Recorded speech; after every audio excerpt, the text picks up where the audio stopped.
Olá, Tânia Almeida. Com muita alegria eu quero agradecer o convite para estar com vocês nesse segundo congresso virtual da agropecuária brasileira.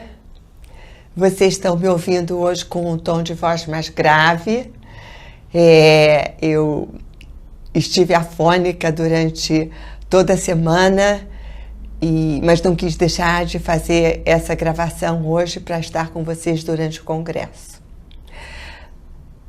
Agradecimento e alegria. Eu gosto muito de compartilhar com as pessoas o meu conhecimento sobre mediação de conflitos, especialmente quando esse conhecimento está vinculado às empresas familiares. Empresas familiares é um tema que eu estudo desde 1998 e elas chegaram para mim no momento em que eu trabalhava ainda exclusivamente com terapia de família. Eu vim da medicina, deixa eu contar um pouco para vocês o meu percurso profissional. Eu vim da medicina, eu me formei em 1975, fiquei na medicina há pouco tempo, fui para a psicanálise, trabalhei com crianças e adolescentes e logo em seguida eu incluí no meu trabalho a terapia de família, né? Eu percebi muito cedo que trabalhar com crianças e adolescentes sem incluir as famílias não ficava justo com as próprias crianças e com os próprios adolescentes. Os contextos também precisavam ser olhados. Eu não podia atribuir somente às crianças e aos adolescentes a disfunção em algum momento de suas vidas.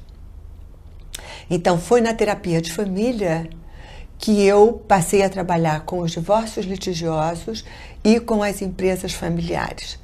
Mas o meu estudo em empresas familiares se inicia em 1998. Eu vim trabalhando com as empresas familiares sob o enfoque das relações, que é o que a terapia de família me permitia fazer. Mas muito cedo eu percebi que eu não podia somente trabalhar com as famílias, com as empresas familiares, sob o enfoque relacional, e eu precisava também incluir um enfoque negocial. Vocês sabem do que eu estou falando. As negociações nas empresas familiares, elas fazem parte do dia a dia da convivência. E foi assim que eu agreguei, logo na sequência, a mediação de conflitos ao meu trabalho com as empresas familiares. Hoje, predominantemente, eu trabalho com facilitação de diálogos, quando o tema são as empresas familiares. Deixa eu contar para vocês a diferença entre mediação de conflitos e facilitação de diálogos. Mediação de conflitos é um instrumento em que um terceiro, como eu, que não tem envolvimento com aquele contexto, com aquela família, com aquela empresa, pode atuar com independência e com imparcialidade. Esse terceiro facilita o diálogo entre pessoas. Podem ser duas pessoas, no mínimo duas pessoas, mas podem ser muitas pessoas na mesa de diálogo. Esse instrumento foi pensado para ser confidencial, foi pensado para ser célere, porque ele atua no tempo das pessoas. A mediação de conflitos dura o tempo que as pessoas necessitarem para construir consenso. O custo costuma ser um custo que não é muito alto, porque é um profissional que é pago por hora trabalhada. Esse valor varia de profissional para profissional. E a mediação de conflitos tem uma particularidade na forma de conduzir os diálogos. Ela cuida tanto das pautas objetivas, digamos que a gente esteja falando de sucessão numa empresa familiar, quanto ela cuida das pautas subjetivas. Então, na pauta subjetiva, a gente está tratando do relacionamento entre as pessoas e preservando o relacionamento entre as pessoas. Então, mediação de conflitos é um instrumento para quando utilizado, quando o diálogo direto não está funcionando com efetividade, e um terceiro, então, entra não para opinar, não para julgar, não para sugerir, mas para ajudar esse diálogo a ter efetividade. Então, esse é o lugar do mediador. Ele não vai opinar, ele não vai sugerir, ele não vai julgar, ele não vai identificar quem está certo, quem está errado, ele vai fazer o diálogo continuar acontecendo com a ajuda dele. Então, ele é responsável pela condução do processo de diálogo, mas ele não é responsável pela solução que as pessoas vão obter na mediação, porque a autoria das soluções continua preservada com as pessoas que estão participando desse diálogo. Relações preservadas, porque é um diálogo construtivo. Consenso atingido, porque a autoria é das pessoas. O que eu estou chamando de consenso? Vamos conversar um pouco sobre essa palavra. Consenso não significa que A vai aderir à ideia de B, ou que B vai aderir à ideia de A. Até porque nem A nem B iam gostar dessa ideia, né, de ter que colar na ideia do outro. Consenso é harmonização de diferenças. Então, qual é o meu lugar na condução de diálogos nas empresas familiares? É harmonizar as diferenças. As diferenças ficam preservadas. Ninguém precisa adotar a ideia de ninguém. Mas como uma costureira de colcha de retalhos, né?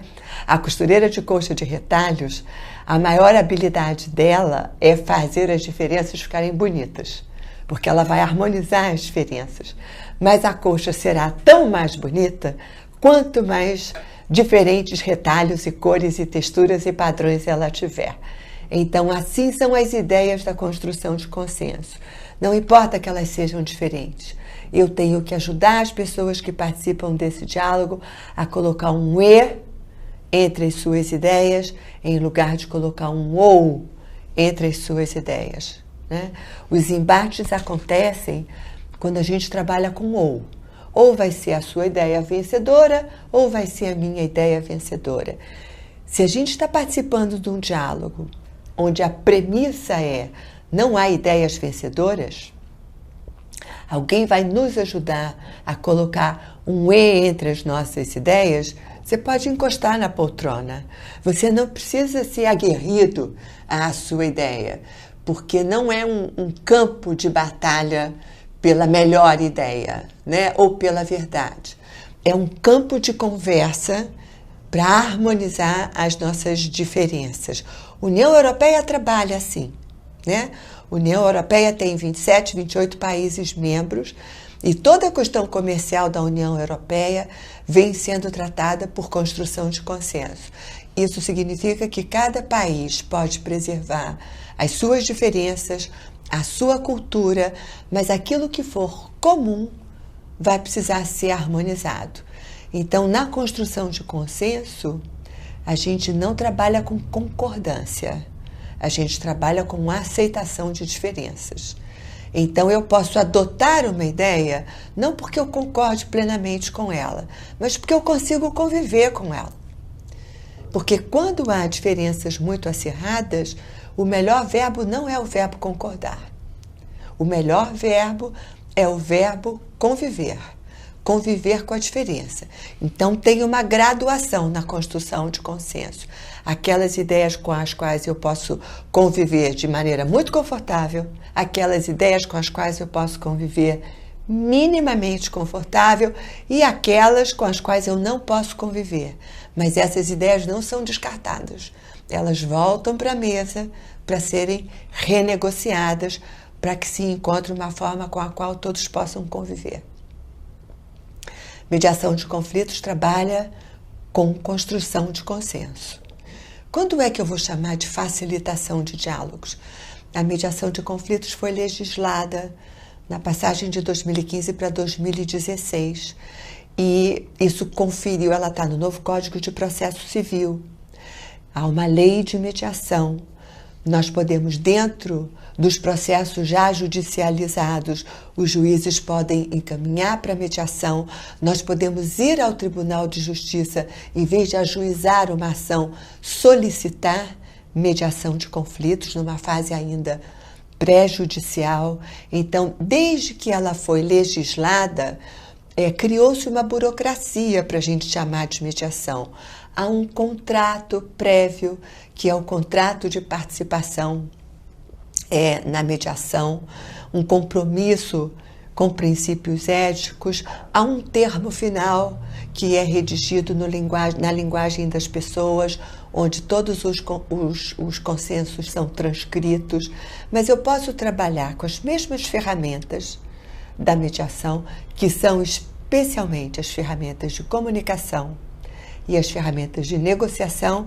Isso significa que esses foram os temas que eu estudei para poder estar atuando como mediadora, né? Eu sou uma especialista em comunicação humana e eu sou uma especialista em processos de negociação baseados no consenso. Baseados no consenso, onde o resultado precisa ser de benefício mútuo. É esse que é o resultado do consenso.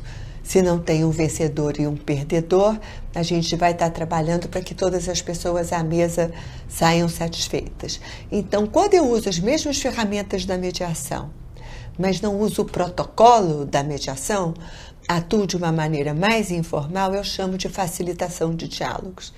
Nas empresas familiares, com muita frequência, o que se usa é a facilitação de diálogos.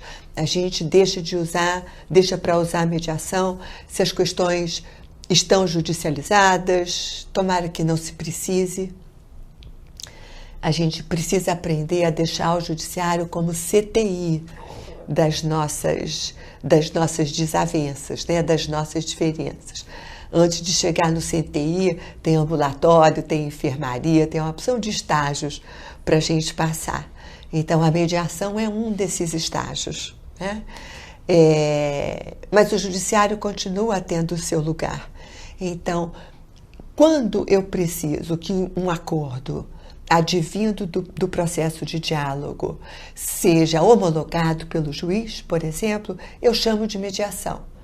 Porque eu vou construir um contrato no final do meu trabalho e esse contrato ele tem o valor de título executivo extrajudicial. Então, esse é o meu trabalho. Por vezes eu estou trabalhando mais formalmente como mediadora, por vezes eu estou trabalhando menos formalmente, facilitando diálogos entre pessoas. Empresas familiares com uma relação de trabalho se sobrepõe à relação de parentesco, né? Com muita frequência, esses diálogos precisam ser facilitados. É natural que haja ruídos quando a relação de trabalho se sobrepõe à relação de parentesco. Isso não é uma peculiaridade de algumas famílias. Esse é o cenário das empresas familiares, né? Então, existe um autor, chama-se John Davis. Aliás, para aqueles que quiserem entender sobre a dinâmica das empresas familiares, vale a pena ler. É um livro fácil, em português, chama-se De Geração para Geração. E o John Davis e a equipe dele de trabalho pensaram numa imagem de 3 círculos concêntricos. Imaginem 3 círculos concêntricos, né? Como aquele das Olimpíadas, só que eles estão formando um triângulo, né? Eles se reúnem no centro. Um círculo corresponde à gestão, outro círculo corresponde à família e o outro círculo corresponde à propriedade. É isso que acontece nas empresas familiares. Existem pessoas que são só família, existem pessoas que são só propriedade e existem pessoas que são só gestão. Mas existem famílias que são família e gestão e existem pessoas que são propriedade e gestão e existem pessoas que são família e propriedade. E aqui no centro existem pessoas que acumulam os 3 chapéus, né? Família, gestão e propriedade. Isso provoca ruídos, naturalmente provoca ruídos, porque eu estou conversando ou no almoço de domingo ou numa reunião da empresa, alguém está usando o chapéu de família, alguém está usando o chapéu de gestão e alguém está usando o chapéu de acionista. Os interesses dessas três instâncias são diferentes, né? E por vezes os ruídos acontecem em função disso. Se eu uso dois chapéus, então, família e gestão, isso fica mais complicado.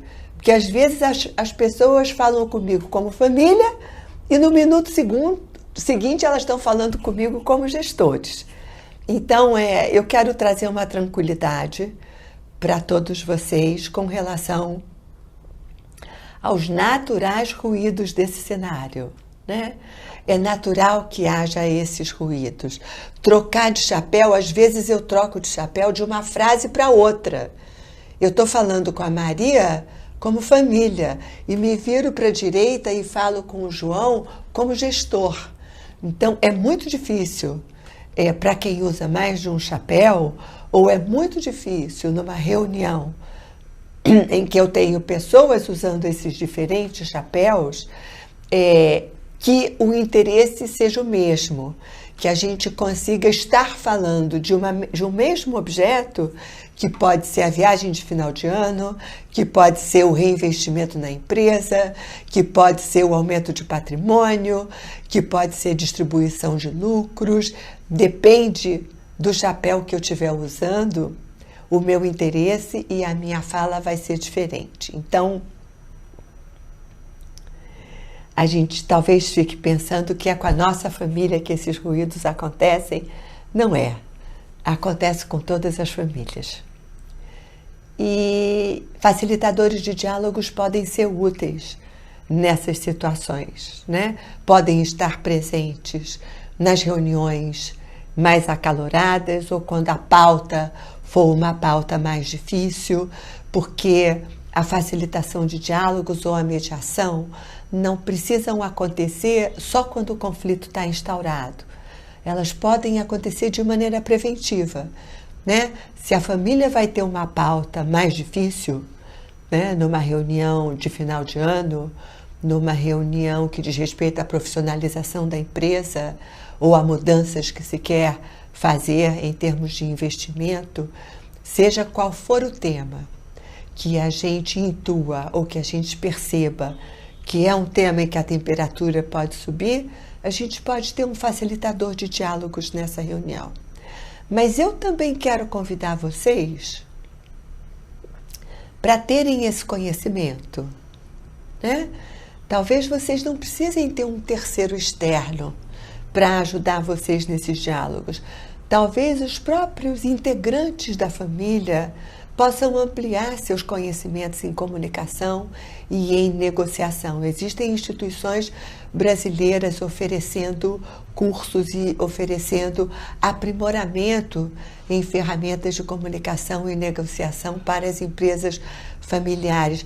Às vezes não dá conta, porque se eu sou um elemento da família, facilitar o diálogo em que eu também, numa conversa em que eu também tenho interesse, às vezes não funciona muito bem. Então, a gente pode ter um facilitador externo. Mas se vocês puderem ampliar esse conhecimento, quem sabe os diálogos de todo dia vão poder ficar mais facilitados. Eu falei dos ruídos naturais. Eu quero, então, conversar um pouco com vocês sobre outras naturezas de ruído, que são os ruídos adicionais, né? Imaginem uma linha de tempo, por exemplo. Uma família, ela tem um ciclo, né? A família se inaugura quando duas pessoas decidem por se unir e constituir uma família, e até que a morte dessas pessoas se dê, tem aqui um ciclo, onde haverá filhos pequenos, filhos adolescentes, filhos adultos, que saem de casa, envelhecimento dos pais. Olha como esse momento aqui é crítico.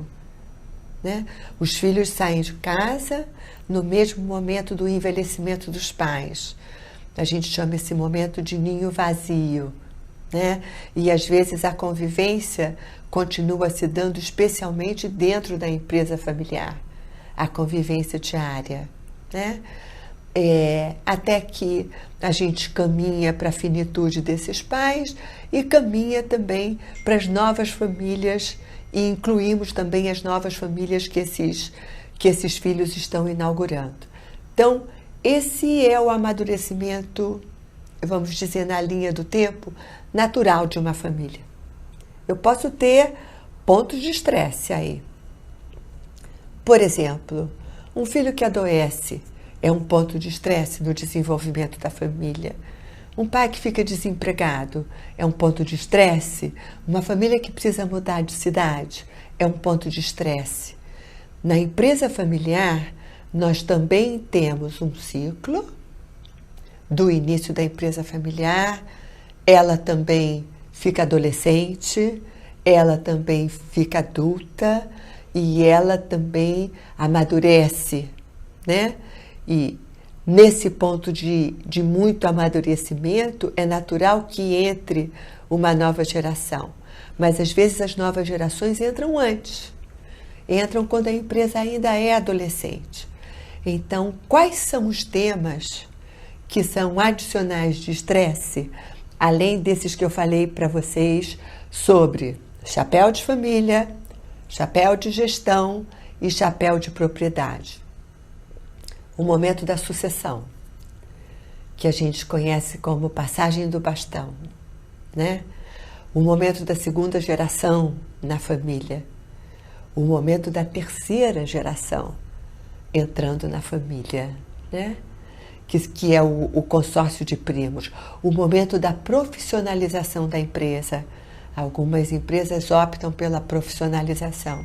Então, esses momentos trazem estresses adicionais. E, às vezes, ter um facilitador de diálogo pode ajudar muito. Pode ajudar muito, porque esse diálogo vai ser conduzido da maneira como eu falei para vocês no começo, buscando consenso. Por que a passagem de bastão é um momento de estresse? Porque a gente está dizendo para alguém, está na hora de você deixar a empresa. E a gente está dizendo para alguém, agora você deve assumir a empresa. Essa imagem de passagem de bastão vem do atletismo. No atletismo existe uma prova que é a corrida com bastão. A corrida com bastão é o seguinte, para aqueles que não conhecem. O atleta que está indo na frente, ele vai segurando um bastão. E ele deixa a parte de trás do bastão para o atleta que vem atrás. O atleta que vem atrás segura o bastão. Quando o da frente sente que o bastão está seguro, ele solta. Mas ele precisa sentir que o bastão está seguro.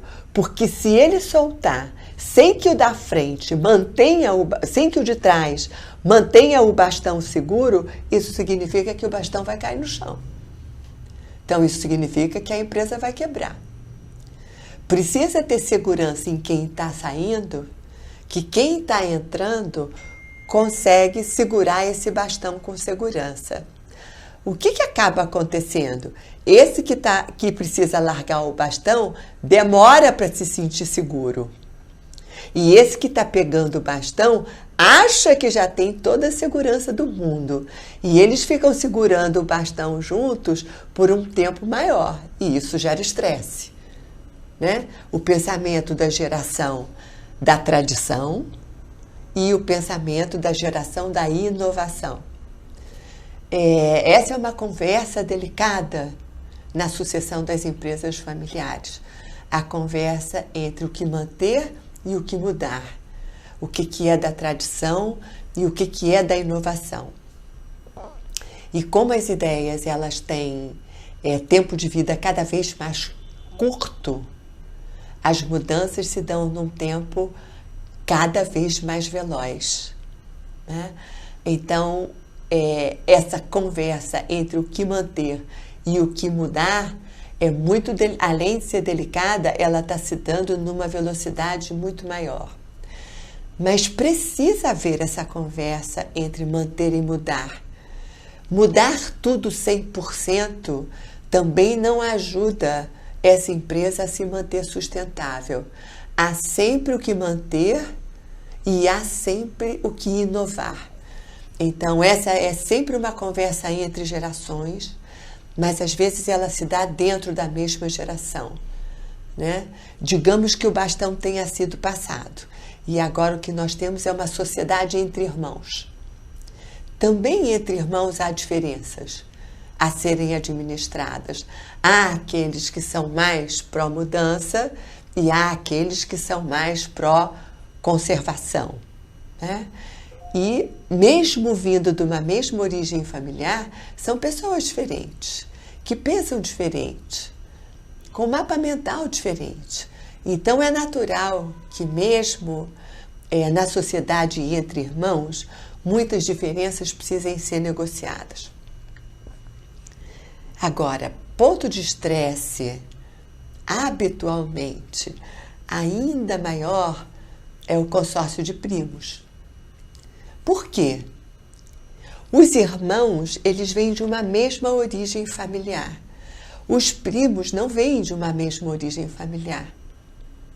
Houve casamentos, entraram novas culturas, entraram novas ideias, novas formas de criar essa geração.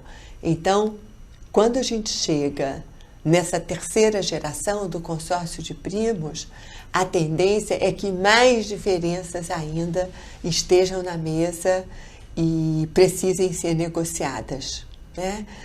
Esses são, então, os momentos, os principais momentos estressores numa empresa familiar. A sucessão, que é a passagem do bastão, a sociedade entre irmãos, o consórcio de primos, a profissionalização.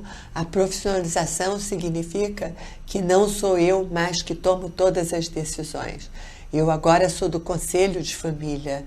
Eu agora tenho um gestor que certamente vai seguir aquilo que diz o conselho de família, o conselho de administração, mas não vai me perguntar sobre todas as decisões. Então, naturalmente, esses são momentos tensos numa empresa familiar. Eu acho que também vale a pena pensar em prevenção. As empresas familiares, à medida que elas estão crescendo, é interessante que elas comecem a construir combinados. Se entra na empresa porque se é família, ou se entra na empresa porque se tem uma competência que a empresa está precisando, né? É para a empresa servir a família ou é para a família servir a empresa?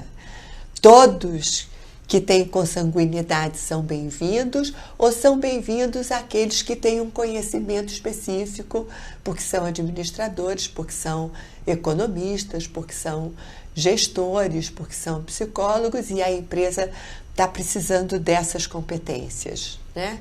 A gente vai primeiro trabalhar em outras empresas antes de trabalhar na nossa empresa, ou a nossa empresa vai ser e vamos aprender com outras formas de gestão, ou a nossa empresa é que vai ser o nosso primeiro ambiente de trabalho. Então, tudo isso pode ser combinado no que a gente chama de protocolo de família. Pensem nisso, ok? Então, o protocolo de família é um instrumento bem interessante. Ele pode congregar a ideia de diferentes gerações da família e ele estabelece algumas regras a priori. Então, quando as situações acontecem, elas já estão previstas pelo protocolo de família. Nós podemos colocar no protocolo de família regras de convivência, entrada e saída de familiares da empresa, regras de sucessão, e é um instrumento preventivo interessante, bastante interessante, porque algumas coisas ficam previstas, e melhor do que isso, ele pode ser revisto de tempos em tempos. Então, à medida que as nossas ideias vão mudando, a gente pode ir atualizando, ou que os tempos vão mudando. a gente pode ir atualizando o protocolo de família. Hora de dizer tchau, né? Acho que a gente já até ultrapassou a meia hora de conversa. Vocês têm outras coisas para fazer, eu tenho outras coisas para fazer. Acho que conseguimos ter uma boa conversa nesses 30 minutos. Eu quero mais uma vez agradecer. Eu quero mais uma vez dizer do meu prazer de estar com vocês, primeiramente, e de estar falando sobre esse tema, e quero me disponibilizar para conversas futuras. Tá bom? Até breve. Tchau, tchau.